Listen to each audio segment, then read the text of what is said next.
Hey dudes, today I'm serving up some cheese. Not the kind you eat, the kind you use to absolutely smash the arena in Heroes vs. Hordes. Of course, I'm talking about the Pirate Queen cheese and the Blademaster cheese. These two cheesy builds will help you punch your ticket in the arena way earlier than you're supposed to, and get access to those sweet weapon and super tokens for your forge. And why does that matter? Because more super tokens means faster forging, stronger heroes, and eventually turning your endgame ogre into an unstoppable Orclord. But here's the catch. This isn't an AFK turn your brain off kind of run. You need skill, you need precision, you need a cheese-based strategy. So in this video, I'm going to break down the exact gear, pets, weapons, and kiting strategies you need to succeed in the arena. And remember, Freywood, Tommy, and Survivor 1 definitely don't want you to know about this strategy. So grab a plate and a fork, and let's chow down on some cheese. First off, I'll run you through the Pirate Queen cheese. This one is for people getting accustomed to what cheese tastes like in Heroes vs. Hordes.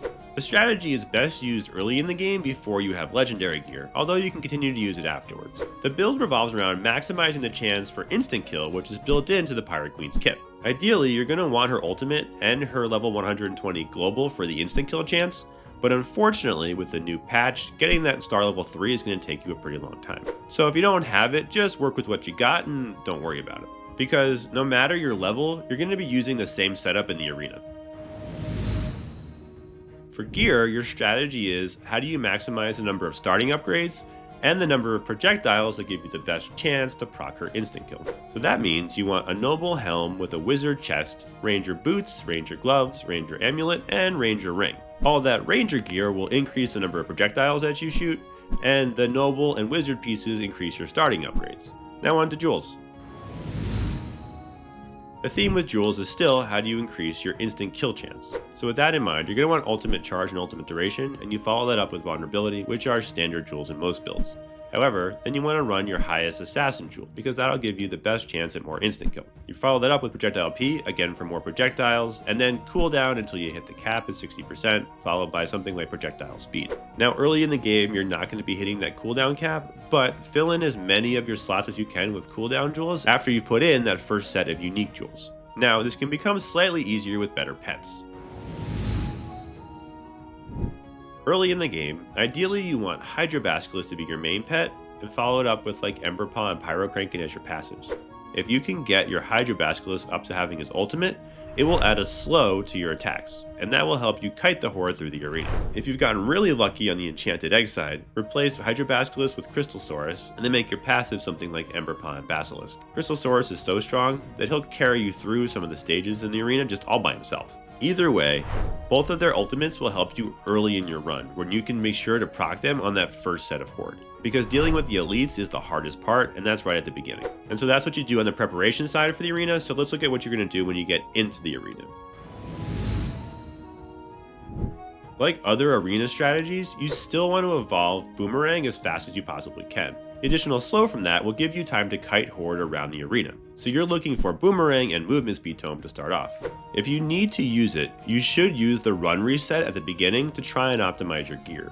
I have that in detail in my tips and tricks video. Tip number 1, resource return. Restarting a run within 10 seconds refunds your energy, except in Hero Clash. As long as you quit the stage within the first 10 seconds of the timer, you get the resources back. You can use that in combination with this next trick to optimize your weapons. Tip number 2, reshuffle your reshuffle. If you reshuffle during the weapon select at the beginning of a run, it changes the subsequent weapons in the shop. That means you can leave the stage, come back in, and try to get better weapons. You follow that up with Ice Wand to keep the horde at bay. The idea here is you're trying to give yourself as much time as you possibly can to get projectiles off in order to instant kill the horde. Follow up your build with crossbows, bombs, and something like chain lightning. You combine that with the fact that the Pirate Queen has a stun built into her kit, and she's going to give you a whole bunch of time to get all these projectiles off. Kiting in the arena is kind of limited to the corners in the middle, and what you want to do is stand in the middle as long as you can, slowing the horde with your boomerangs before heading to a corner, at which point you're going to want to try and carve out a lane diagonally straight in front of you to the other corner, and that gives you the best chance to run back and forth diagonally through the arena, kiting horde as you go behind you. It is still going to be a stat check on how many of these instant kill procs you get off, so there's going to be a whole lot of luck in clearing out that path diagonally from corner to corner. And that's why you take something like Ice Wand so that you can freeze Horde and then maybe even run through them if you need to when you're kiting diagonally. Again, slowing the other Horde behind you. And that's pretty much the Pirate Queen cheese. It's going to take a lot of luck, and you might get capped at like stage 15 or 16 when your instant kill chance just isn't high enough to deal with all of the Horde that are coming at you so quickly. And it's at that point when you want to switch over to my preferred flavor of cheese, the Blademaster version. The big difference between the Pirate Queen and the Blademaster is the Blademaster gains invulnerability with his ultimate, and so that means you're going to need his ultimate for any of this to work. So stick with Pirate Queen until you've gotten Blademaster up to level 100. At that point, you're going to bring the Blademaster in, really work at proccing his ultimate as quickly and often as you can, and then kiting Horde while you don't have your ultimate and don't have your invulnerability. So let's go over the weapons and gear that you're going to use to give yourself the best chance of maximizing the uptime on Blademaster's ultimate. The Blademaster gear is more focused on critical strike than the Pirate Queen, but you're still going to want to run a noble helm and a wizard chest for the additional starting upgrades. After that, you're looking at ranger boots with rogue gloves, rogue necklace, and rogue ring. You really need those starting upgrades because the whole key to the Blademaster cheese is not only in his invulnerability, but in slowing the Horde in between his ultimates so that you can make sure to proc the next one. And so the whole key here is getting that evolved boomerang on your initial rolldown. After that, you'll take all the additional cooldown and crit you can get in order to more reliably proc your ultimate. So with that in mind, let's get to the jewels. For jewels, you're going to want ultimate duration and ultimate charge, followed by vulnerability. Again, that's pretty much the base set of jewels in every build in this game. But after that, you actually want to stack as much cooldown as you possibly can. I know you might think that crit is a better choice, but you get more critical strike hits by hitting the Horde more often, not by just increasing your chance at a critical strike. And so cooldown will let you do more attacks more quickly, and will net charge up your ultimate much faster than critical strike chance will. So fill up all your empty slots with as much cooldown as you can, and don't merge your cooldown jewels. If you can't do that early in the game, then yeah, after cooldown start adding crit and area of effect. And I would actually go area of effect over crit, because your critical strike chance is already pretty high, you just have to hit more Horde with each swing. And so now that we're good on the jewel side, let's figure out which weapons we're going to choose in the middle of the run. For weapons, I mentioned it earlier, but you really need Evolved Boomerang on your initial rolldown to have any kind of chance at lower gear levels. You're not going to have enough time to get your ultimate to charge up without that additional slow. And incidentally, this is why the Clockwork Mage is so good. She's just got that slow built in, and you don't have to worry about hitting Boomerang every time. So after you get that slow, the next focus is on amplifying your chance for critical strikes. And while we talked about this earlier in the Jewel section, you actually want cooldown as your number one priority, followed by area of effect and duplicator tome, and crit last. I know that sounds counterintuitive, but those other options will again let you hit more Horde, which gives you a higher chance to proc a crit on any of them.